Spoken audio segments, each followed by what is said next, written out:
Bis.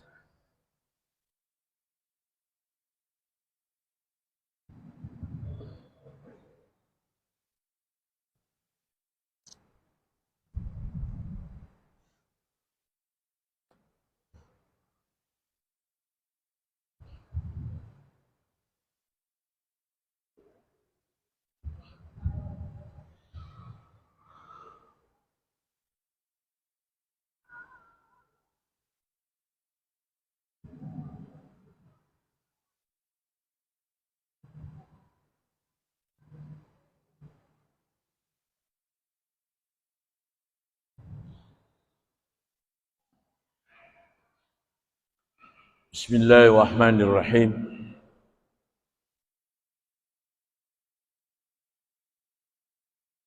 Assalamualaikum warahmatullahi wabarakatuh.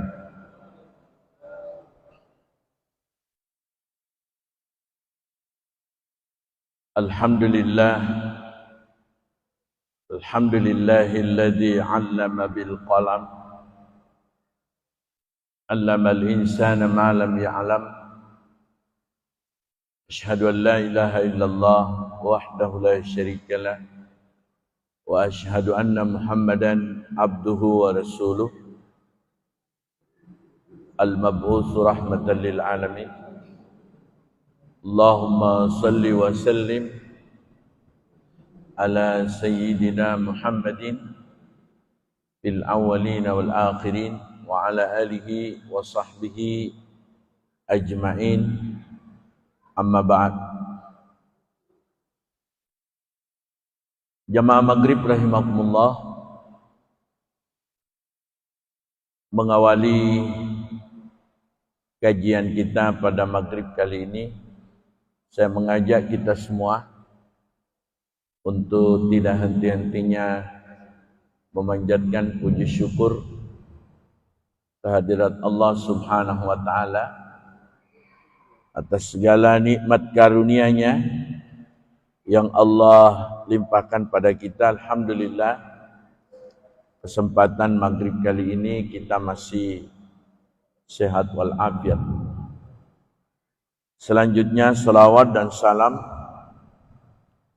tercurahkan sepenuhnya kepada junjungan Nabi besar kita, Nabi agung kita, Nabi besar Muhammad sallallahu alaihi wasallam. Jamaah sekalian yang kami muliakan,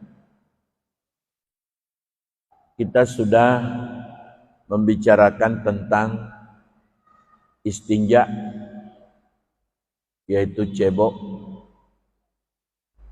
Kemudian yang kedua yaitu tentang wudu. Nabi sallallahu alaihi wasallam bersabda, la salata liman la wudu'alah. Tidak sah salat tanpa wudu. Tidak sah salat tanpa wudu. Salat apapun yang kita kerjakan, salat fardu, salat sunat, hatta salat jenazah, maka harus dengan wudu. Ya, harus dengan wudu.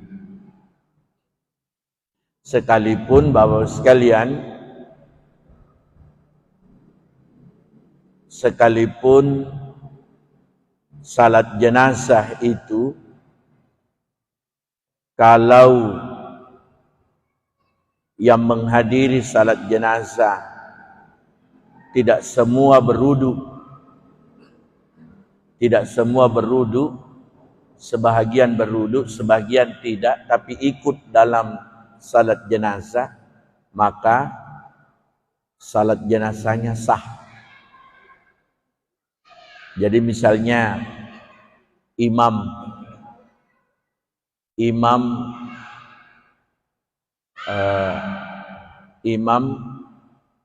memimpin salat jenazah, berwudu, ada wuduknya. Kemudian di belakang imam 2-3 orang, ada wuduknya. Kemudian datang kita yang lain ini tanpa wudu, tidak ada wudu, maka sah salat jenazahnya. Kenapa? Karena semua yang terkait dengan salat jenazah hukumnya fardu kifayah. Fardu kifayah itu artinya kalau sudah ada sebahagiannya yang punya wudu dan yang lain tidak punya wudu, maka itu dianggap sah.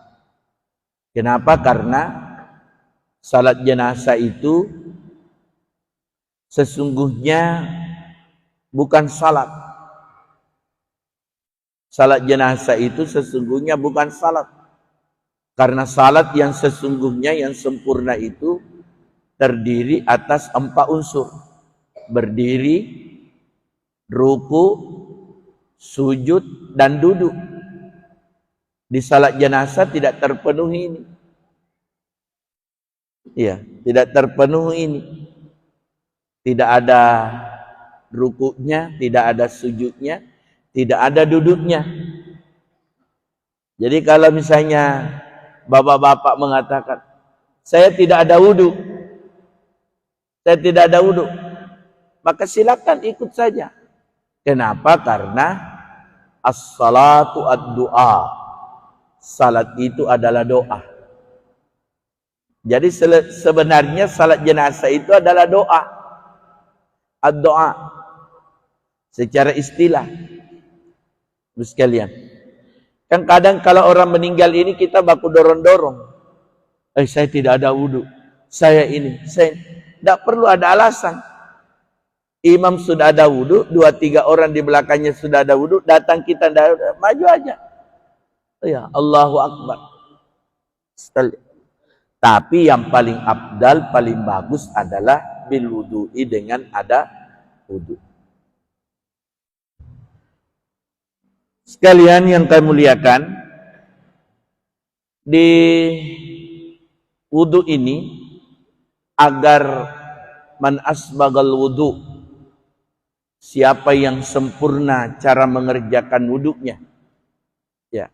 Siapa yang sempurna caranya berwudu, maka tidak ada balasannya kecuali surga. Disuruh milih pintu mana saja yang dia mau masuki.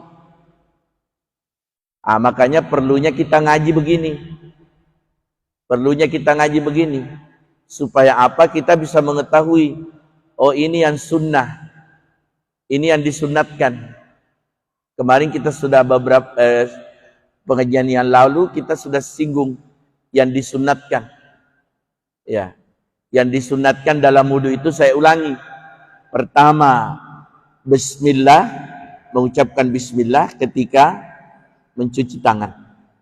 Lalu yang kedua, mencuci tangan, tapak tangan dan pundak tangan sampai pergelangan. Itu sunnah. Berkumur dan mengisap, itu sunnah. Berkumur-kumur, memasukkan air ke mulut, memasukkan air ke hidung, itu disunatkan. Kemudian mencuci telinga, itu disunatkan. Terakhir tutup dengan doa. Iya. Kita doa sesudah wudu. Asyhadu an la ilaha illallah wahdahu la syarikalah wa asyhadu anna Muhammadan abduhu wa rasuluh. Allahumma ja'alni minat tawwabina waj'alni minal mutatahhirin waj'alni min ibadikas salihin. Itu doanya. Itu sunatkan. Kemudian masuk yang diwajibkan. Yang wajib. Ketika berwudu, berniat. Niat. Kapan niatnya? Ketika angkat air ke muka. Begitu angkat air ke muka, kena muka air kena muka, disitulah kita berniat. Nawaitul wudu'a li raf'il hadatsil asgari fardan lillahi ta'ala. Saya niat wudu mengangkat hadas kecil fardu karena Allah. Membasuh muka Itu wajib 2. Kemudian mencuci 2 tangan sampai siku. Sampai siku.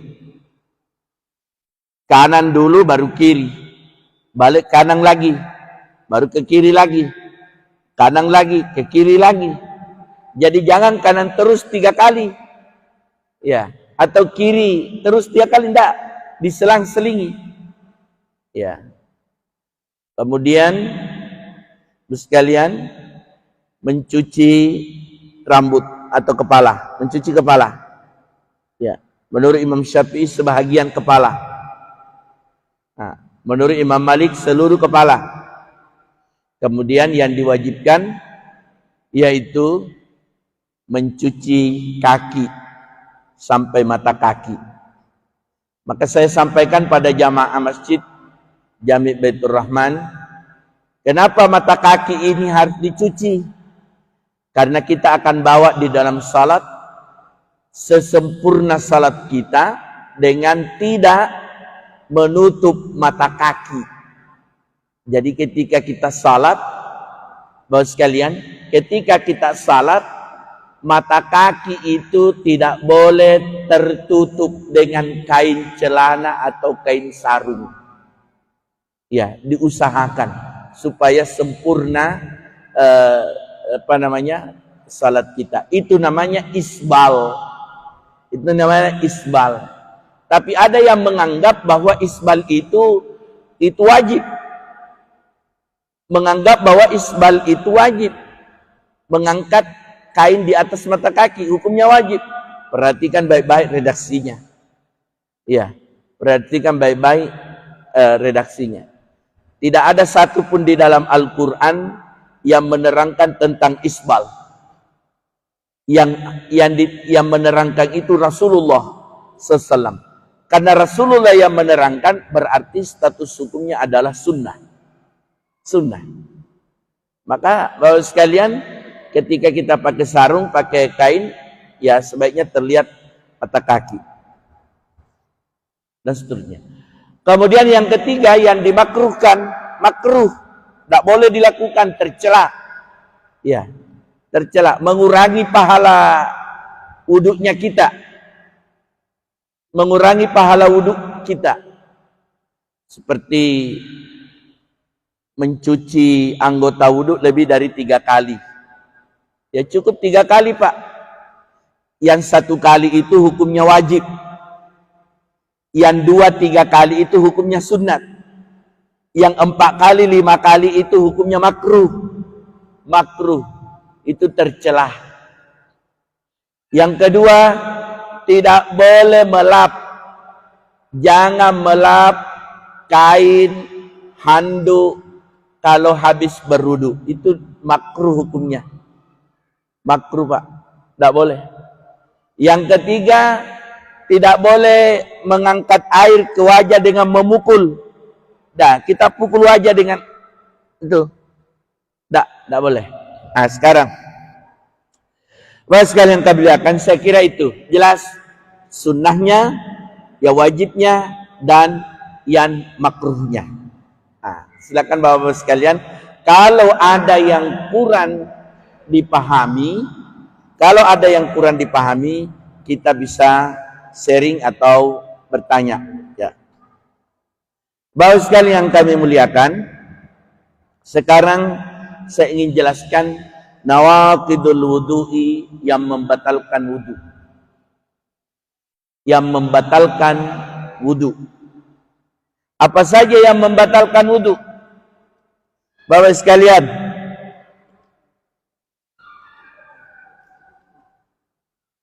yang membatalkan wudu pertama, kullu ma kharaja minas sabilaini al-qubul wad-dubur. Yang membatalkan wudu yang pertama, kullu ma kharaja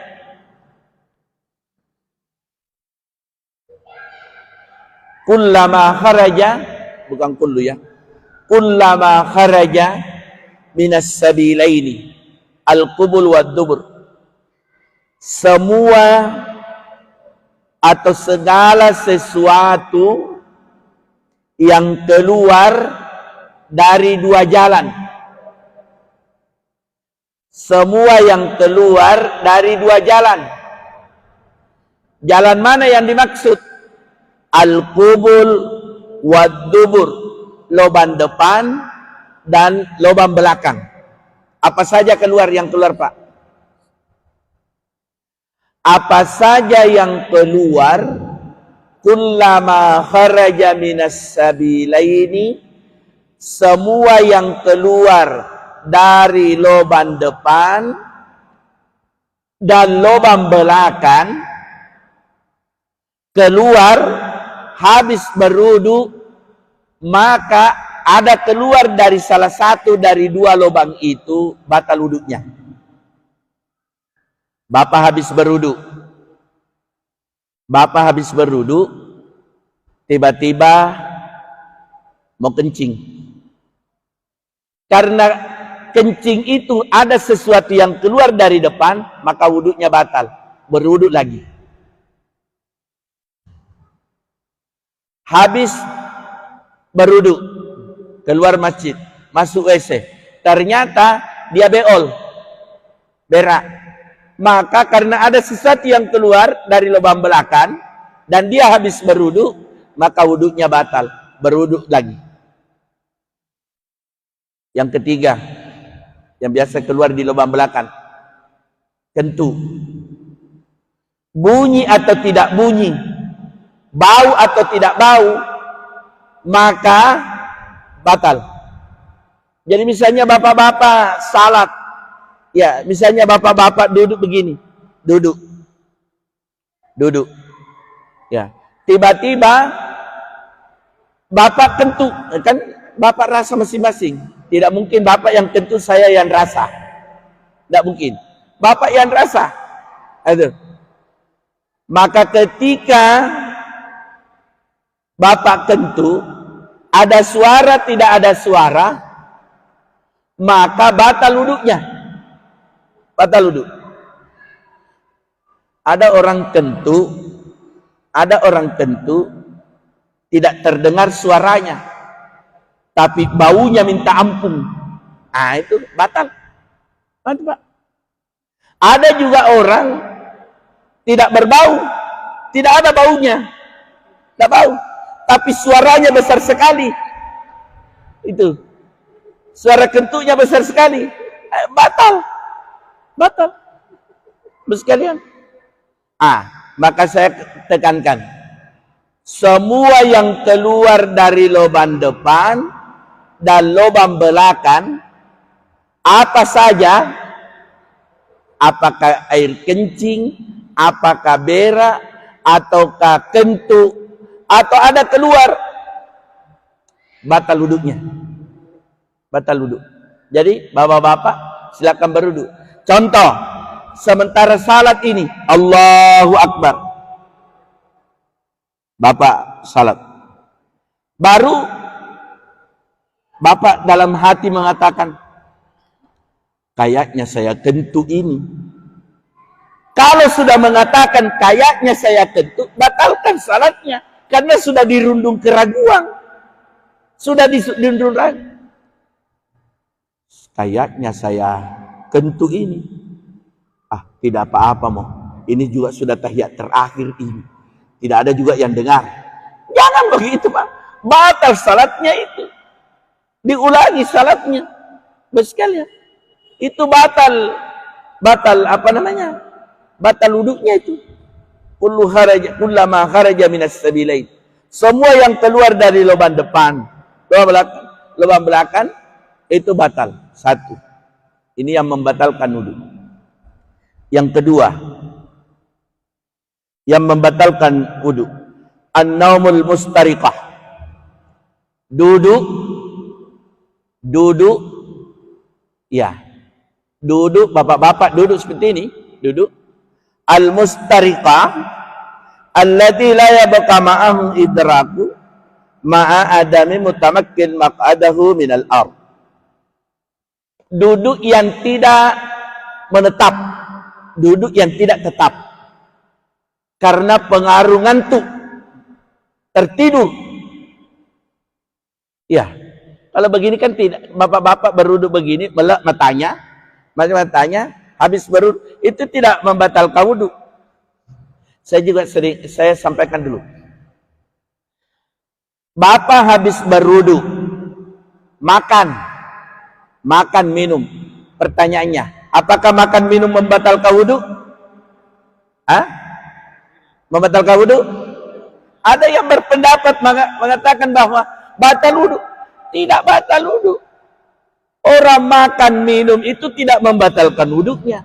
Kenapa tidak membatalkan wudunya? Karena bukan keluar lewat depan dan juga bukan keluar dari belakang dada. 1, 2. Bapak dari rumah, begitu keluar di teras, sandal tidak ada, tidak dapat sandal. Akhirnya jalan kaki telanjang ke masjid.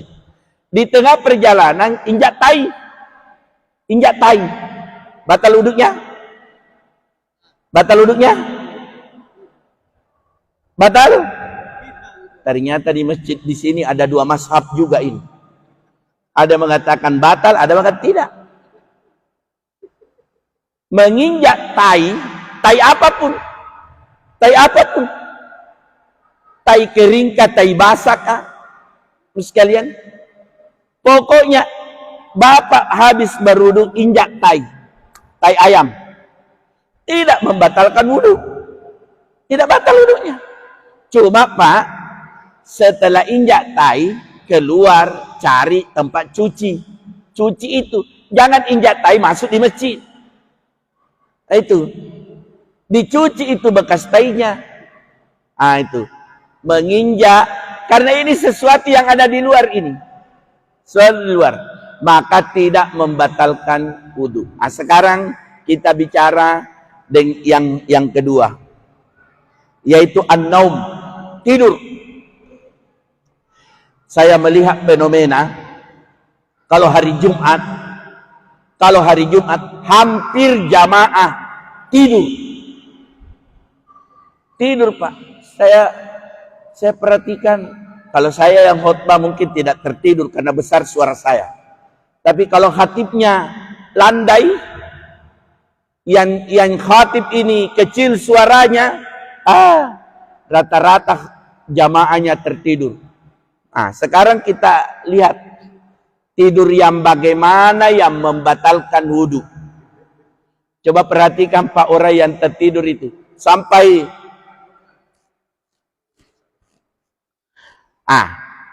perhatikan baik-baik. Kalau dia tertidur di tempat duduknya, lalu pantatnya ini tidak bergerak-gerak, tidak terangkat, biar dia goyang inul, tidak batal wuduknya.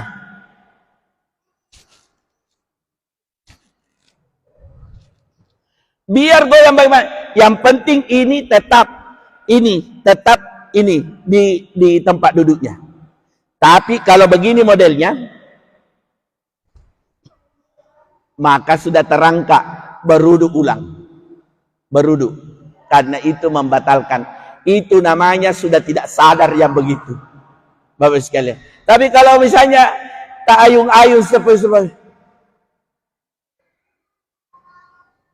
biar Pak ayung-ayung Pak, yang penting tempatnya ini tidak bergerak, ini pantatnya ini tidak bergerak, tidak membatalkan wuduknya, tidak batal. Makanya bapak-bapak saya sampaikan begini, ada hadis Nabi mengatakan, idana isa ahadukum fatantakil min makanin ila makanin akhar.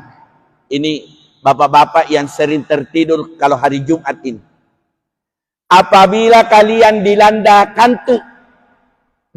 mengantuk, kata Nabi, pada hari Jumat, maka fatantakil, silahkan pindah dari tempatnya. Jadi misalnya bapak pertama kali masuk di ujung sana, sampai di sana masuk khutbah, maka kata Nabi pindah tempat. Pindah Pak, yang penting tidak mengganggu, tidak melangkahi orang, pindah. Mungkin pindah sampai di tiang di situ. Sampai di tiang di situ masih mengantuk. Maka pindah lagi. Pindah di sana. Sampai di sana masih mengantuk. Kalau sudah 3 kali, Pak, langsung keluar mandi di sana. Langsung keluar mandi di WC. Itu sudah bukan lagi tertidur itu. Sudah begadang tengah malam yang begitu itu. Nah itu. Sekalian. Ini fenomena, Pak. Saya mau sampaikan pada kita bahwa mendengarkan khutbah Jumat itu, makanya kenapa saya sangat setuju di masjid kita ini dan di Timika itu rata-rata masjid sudah tidak ada tempat duduk di luar. Dan DKM tidak boleh bikin tempat duduk di luar. Karena kalau hari Jumat orang pada duduk-duduk di sana, tidak masuk masjid untuk dengar khutbah. Sementara khutbah ini kandungannya adalah 2 rakaat salat Jumat. Makanya kenapa Jumat itu cuma 2 rakaat? Karena 2 rakaatnya itu disimpan di khutbahnya. Maka kita ini, Pak, harus dengar khutbah, jangan tidur. Dengarkan, biar kita mengantuk. Pokoknya kalau Bapak mengantuk begini matanya. Karena itu 2 rakaat itu tidak cukup namanya, tidak sempurna namanya Jumat kita kalau kita tidak dengar khutbah. Sekalian, sekalipun bapak-bapak misalnya datang terlambat, nanti sudah mau salat baru bapak datang, berarti tidak dengar khutbah, maka tetap Jumatnya sah, salat Jumatnya sah, tetapi tidak sempurna Jumatnya. Salat Jumatnya sah. Kenapa sah? Karena menghadiri 2 rakaat. Menghadiri 2 rakaat. Tetapi bapak-bapak sekalian, tidak sempurna Jumatnya karena tidak mengikuti khutbah. Nah, makanya saya sampaikan pada kita semua, karena ini yang terjadi fenomena umat Islam saat ini. Kalau khutbah Jumat, tertidur banyak orang. Orang banyak tertidur. Iya, di dalam masjid. Sekalian, maka ini penting untuk kita. Salah satu yang membatalkan wudhu itu adalah tertidur. Tertidur dengan terangkat pantatnya dari tempat di mana dia duduk.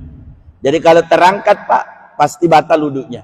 Maka harus keluar berwudhu seperti semula, sedia kala. Sampai di sini dipahami? Ada pertanyaan? Saya buka pertanyaan. Silakan.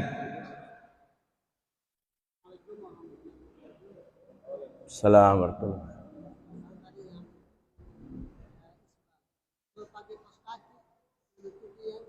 Iya. Betul. Isbal itu artinya menjulurkan kain di bawah mata kaki. Itu namanya isbal. Dulu pada zaman Rasulullah, banyak sahabat yang kalau dia memakai pakaian, dia itu kayak menyeret bajunya, dan kelihatan seperti orang sombong. Kelihatan seperti orang sombong. Yang kedua, kalau terlalu panjang ke bawah, bisa-bisa kotor dan bernajis.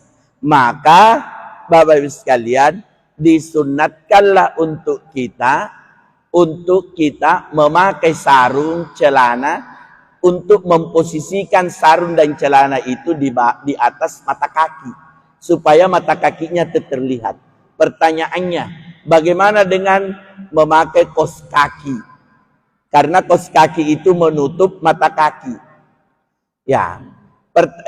Jawabannya adalah kaos kaki itu bukan menjulurkan kain. Nah, makanya kalau kita salat sebaiknya kaos kaki itu dibuka. Dan jangan menutup kaki, menutup ini. Sama dengan kita melakukan umrah. Melakukan umrah, Pak. Ya, melakukan umrah tidak boleh pakai kaos tangan. Tidak boleh memakai cadar. Dan tidak boleh menutup kaki. Tidak boleh menutup kaki. Maka kaos kaki harus dibuka.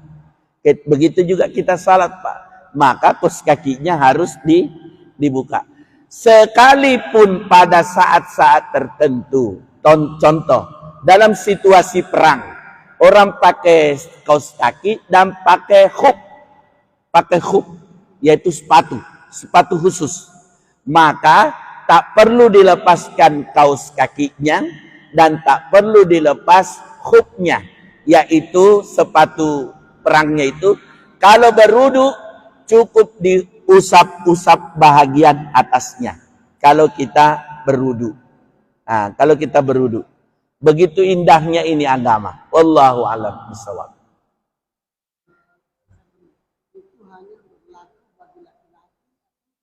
Iya.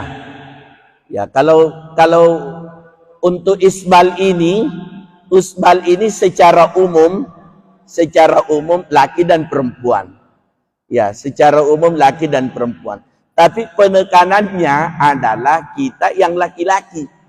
Ya, kita yang laki-laki harus terlihat mata kaki.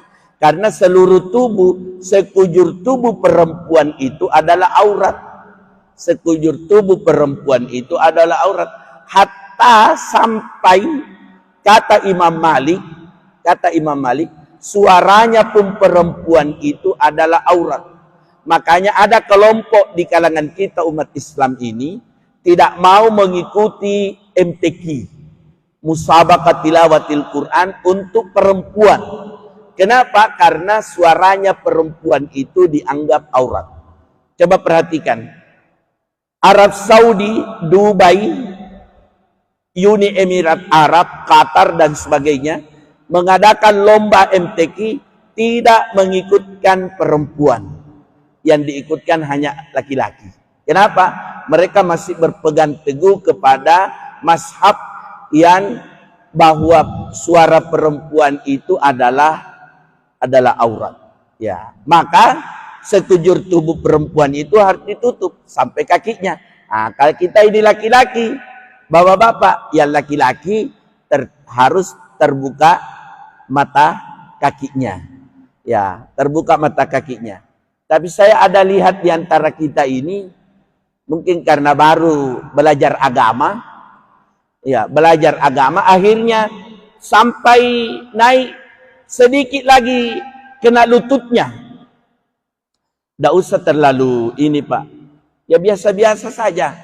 Kasih dibawa-bawa sedikit di atas, kira-kira 4 jari di atas mata kaki. Ya, tidak usah juga di tengah betis, karena tidak banjir di dalam masjid ini. Ya, itu menurut ini. Yang kedua, an-naumul mustarika. Al-naumul mustadrika. Yaitu tidur yang Tidur yang kira-kira beranjak, ya, bergeser dari posisinya. Itu batal, Pak. Batal. Ya, jadi kalau misalnya kita dengar khutbah Jumat tiba-tiba terangkat, maka itu batal. Langsung berwudu, tinggalkan masjid. Cuma saya sayangkan di kalangan kita ini selalu mau mengambil sak pertama, yang pada akhirnya dia langkahi orang. Terus sekalian. Makanya Bapak sekalian, kenapa mesti ada pintu ini? Jadi ini pintu namanya pintu imam. Ya, babul imam. Ini pintu khusus imam. Menjaga kemungkinan kalau imam itu emergensi. Kita lagi salat. 2 rakaat. Tiba-tiba Ustaz Sa'i kentut. Maka orang sementara salat, dia tidak boleh melewati orang yang ada di saf ini. Maka dia harus keluar di babul imam, di pintu imam. Maka disarankan memang masjid-masjid itu harus ada pintu begini, emergensi itu. Sekalian. Ini kejadian berapa tahun yang lalu di masjid di Timika. Ya, lagi salat Isya. Sujud di rakaat kedua, orang sudah pada capek. Ini kenapa imam ini lama sekali tidak bangkit dari sujudnya? Sebahagian ada yang mana? Jangan-jangan imam meninggal dunia. Ya, akhirnya ada yang bangkit di saf kedua. Ternyata imam ini tidak ada di tempatnya. Dia keluar karena batal wuduknya. Ya, karena tidak ada orang yang mengerti di belakang imam, akhirnya anak-anak ini yang berteriak, anak-anak tadi ini berteriak, dia bilang imamnya hilang. Ya, begitu dia mengatakan imamnya hilang, sontak semua yang ada di baris ini. Betul, imam hilang. Imam hilang. Ayah mengatakan imam hilang. Satu masjid batal salatnya. Padahal bisa saja orang yang ada di belakang imam itu maju menggantikan posisi imam yang emergensi. Makanya Bapak sekalian, orang yang berdiri di belakang imam itu kira-kira memahami posisi imam. Ya, tidak boleh orang sembarangan di belakang imam. Jangan sampai emergensi, sekalian. Ini sering biasa terjadi. Bapak sekalian kami lihatkan. Yang ketiga yang membatalkan wudu, masul farji biduni hailin. Memegang kemaluan tanpa penghalang. Memegang kemaluan, ya, apakah di depan atau yang di belakang, tidak ada penghalangnya. Sekalian, kalau seperti ini kan susah untuk dipegang. Tiba-tiba ada gatal toh, gatal. Bapak-bapak yang pakai sarung langsung kasih mas, gatalnya, gatal. Maka bapak kalau ini tangannya, ya, masul farji, menyentuh kemaluan itu, lalu tidak ada alasnya, maka batal wuduknya itu, batal. Begitu juga bapak-bapak misalnya kalau lagi ini lubang belakang, langsung bapak, gatalnya, ya, maka itu batal kalau tidak ada penghalangnya. Tapi kalau ada pelapisnya begini, lalu digaruk begini, itu tidak membatalkan ini. Tapi biasanya bapak mengatakan, tidak enak kalau tidak langsung, jadi dibuka ini.